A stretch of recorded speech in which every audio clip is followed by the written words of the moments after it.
ఎప్పటికప్పుడు తాజా వార్తలను అందిస్తున్న బండి సంజయ్ గారు తమరి కొడుకు మీద తెలంగాణ ప్రభుత్వం వివక్షపూరితంగా ఎటువంటి కక్ష సాధింపు చర్య చేయడంలే. మీ పట్ల మీరు కేంద్ర మంత్రిగా మీరే స్వయంగా మీ కుమారుడిపై వచ్చిన ఆరోపణలను నిష్పక్షపాతంగా విచారణ చేయడానికి కోరాల్సింది. మీరు దాని మీద ఏదో కుట్ర చేస్తా ఉన్నారు, సానుభూతి కొరకనే ప్రయత్నం చేసే కంటే ఆ అమ్మాయి మిమ్మల్ని కలిసిన మాట వాస్తవమా కాదా, ఆ అమ్మాయితో బాబు తిరిగిన మాట వాస్తవమా కాదా, వాటిని నిరూపణ చేసుకోవడానికి ప్రయత్నం చేసి నిర్దోషిగా అయితే నిర్దోషిత్వం నిరూపించుకోండి. కానీ మీరు కేంద్ర హోంశాఖ సహాయ మంత్రి ఉండి ఒకవేళ పొరపాటు జరిగితే చట్టం తన పని తాను చేసుకుపోయే విధంగా ఉండాలని కోరుకుంటా ఉన్నా. ఇక్కడ ఎవరి పట్ల ఎవరికి తెలంగాణ ప్రభుత్వం వివక్ష లేదు. తెలంగాణ ఆడబిడ్డలను కాపాడే బాధ్యత ఈ ప్రభుత్వం మీద ఉంది. తప్పకుండా తెలంగాణ ఆడబిడ్డలకు విశ్వాసం కలిగజేస్తాం. ఎక్కడ ఇటువంటి చర్యలు జరిగితే వారికి పూర్తిగా సపోర్ట్గా ఉంటుంది. దాని తర్వాత నిన్న మొన్న కొంత మున్నూరు కాపు సంఘానికి సంబంధించిన నాయకులు కూడా ఏదో వివక్షపూరితంగా వ్యవహారం చేస్తామని చెప్తా ఉన్నారు. నాకున్న సమాచారం మేరకు ఆ అమ్మాయి కూడా సేమ్ మున్నూరు కాపు వర్గానికి సంబంధించిన అమ్మాయి అని తెలిసింది. కాబట్టి ఇందులో ఎవరిని బ్లేమ్ చేయడానికి వాడుతున్నటువంటి అంశం లేదు ఇందులో. కాబట్టి ఈ ముఖ్యమంత్రి గారు కూడా ఈ అంశం మీద విచారణకు ఆదేశించినారు.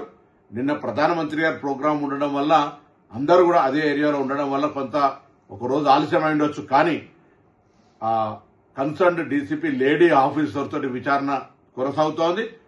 దోషి ఎవరు కూడా తప్పించుకొని పోలేరు, ఎంతటి పెద్దవాళ్ళైనా అనేటువంటిది ప్రభుత్వం అంతే కఠినంగా అంతే సీరియస్ గా వ్యవహారం చేస్తుందని గౌరవ ముఖ్యమంత్రి గారే స్వయంగా మరి డీజీపీ గారిని ఆదేశించినారు. తప్పకుండా ఆ కుటుంబానికి కూడా తెలంగాణ ప్రభుత్వం తెలియజేస్తున్నాం. ఎటువంటి ఆందోళన విచారణలో ఏదైనా నాయకత్వ ఒత్తిడి జరిగి మార్పు జరుగుతుందని మీరు అపోహపడే అవసరం లేదు. తప్పకుండా ఇది ప్రజాస్వామ్యం.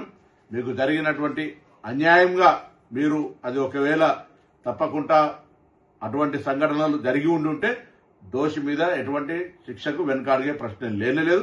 కాబట్టి నేను ఈ సందర్భంలో మరొకసారి మా పార్లమెంటు సభ్యుడిగా మరి కష్టపడి రాజకీయాల్లోకి వచ్చినారు, బ్యాక్వర్డ్ క్లాస్ అంటా ఉన్నారు. దానికి ఎక్కడ కూడా అవన్నీ కూడా ఈ సంబంధించిన ఇష్యూకు సంబంధం లేదు. కాబట్టి మీ పట్ల డెఫినెట్లీ అదే మా పార్లమెంటు మెంబర్గా మీకు రెస్పెక్ట్ అనేటువంటిది రెస్పెక్టే. కానీ ఇటువంటి సంఘటనల పట్ల మనం వ్యక్తిత్వానికే మచ్చగలిగేటప్పుడు మనమే ఒక అడుగు ముందుకేసి అటువంటి దానికి విచారణకు సహకరించి మనం చేయాల్సి వస్తుంది. లేకపోతే అధికారాన్ని వినియోగించుకొని మనం విచారణకు అడ్డంగా పోయేటువంటి పరిస్థితుల వల్ల మనం దానికి వ్యవహరిస్తున్నట్టు వస్తే ప్రజాస్వామ్యం గౌరవించదు అనే మాటను దయచేసి బండి సంజయ్ గమనించాలని కోరుతా ఉన్నా.